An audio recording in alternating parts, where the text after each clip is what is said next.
Hey there, welcome to Grave Echoes TV. Tonight, I want to share with you two terrifying stories that I deeply regret hearing late at night. These aren't just stories someone made up.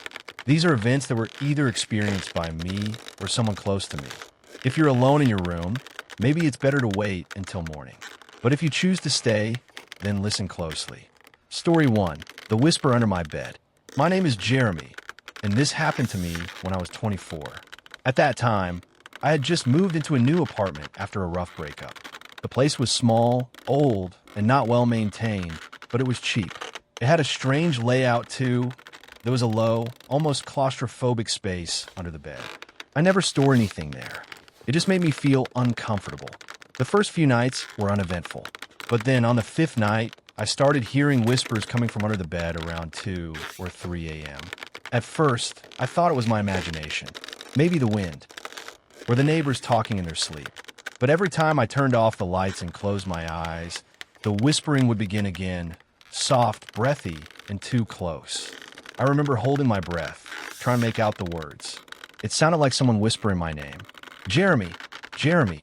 It repeated, slower each night, like it was waiting for me to respond. I never did. Then one night, I finally snapped. I turned on my phone flashlight and looked under the bed. There was nothing there. But the moment I lay back down, I heard it directly into my ear this time. You look too late. The voice was cold, but not angry. Almost disappointed. The next day, I packed and moved in with a friend temporarily. I never went back to that apartment. I still wonder what would have happened if I had looked sooner. Or worse, if I had looked while it was still there. Story 2, The Man on the Stairs. This one didn't happen to me, but to my cousin Elena, and I believe her to this day. She had just bought a fixer-upper with her husband, located in a quiet rural town. The house had a creaky wooden staircase that led to the basement. She hated that staircase from day one. Something about it felt wrong. Too steep, too dark, like it led somewhere else entirely. One night, her husband was away on a business trip. She was alone with their dog, Boomer. Around midnight, Boomer started growling at the basement door. Not barking, growling. Low and serious. Then she heard it. Footsteps, coming up the stairs from the basement. Slow, heavy steps one at a time. Thump, thump, thump. She froze. The basement door was closed, but not locked. She grabbed a kitchen knife and stood in the hallway, waiting. The footsteps stopped right behind the door. Then a knock. Just once. Boomer lost it. He started barking like mad, slamming into the door. Elena swung it open. Nothing. There was no one there. She turned on the lights and stared down the stairs, but they were empty. Except for one thing. On the fifth step, there was a wet footprint. One, barefoot. Her husband called the next morning and admitted something he had never told her. A previous tenant had died in that basement. They found him sitting at the bottom of the stairs, eyes wide open. The coroner never figured out how he died. Story 3, The Reflection That Didn't Follow. This story belongs to Marcus, a guy I met during a work retreat in Oregon. We were both sitting by the fire, drinking coffee, when he leaned in and said, "Ever see your reflection move without you?" I laughed, thinking he was joking, but he wasn't smiling. He just started telling the story like he'd been dying to let it out. A few years ago, Marcus had been living alone in a studio apartment downtown. Right across his bed was a tall mirror. Every morning, he'd sit on the edge of his bed and stare into it, brushing his hair, watching himself move. Until one morning, his reflection didn't move. He was sitting still, but his reflection blinked, then slowly turned its head to look at him, even though Marcus hadn't moved at all. He jumped up and the reflection followed, as normal again, almost like it was saying, "Oops, you caught me." After that, the mirror incidents increased. Sometimes he'd pass it and see himself already standing there. Other times, his reflection would smile a little too early or keep smiling a little too long after he'd stopped. Then came the night he woke up and found the mirror fogged up from the inside. Inside, he wiped it clean and saw himself standing behind him. The reflection wasn't lying down. It was standing at the foot of the bed, grinning.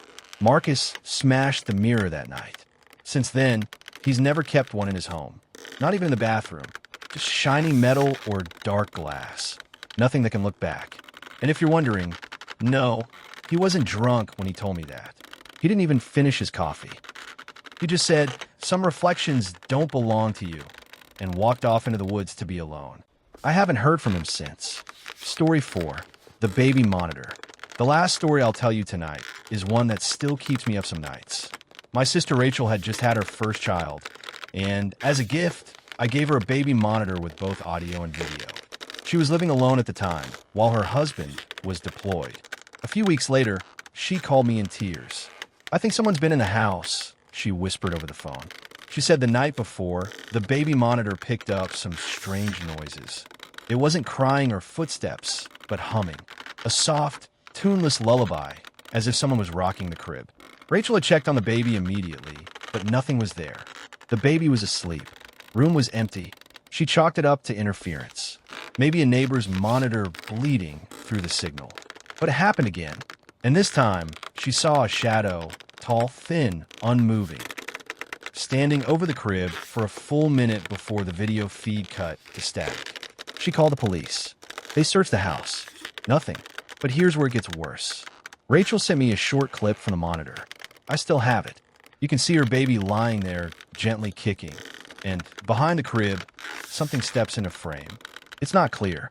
It's blurry, like it's not fully in focus. But it leans down over the baby. Then the baby looks up and smiles. Smiles. I had chills. I told her to get out of the house and stay with me.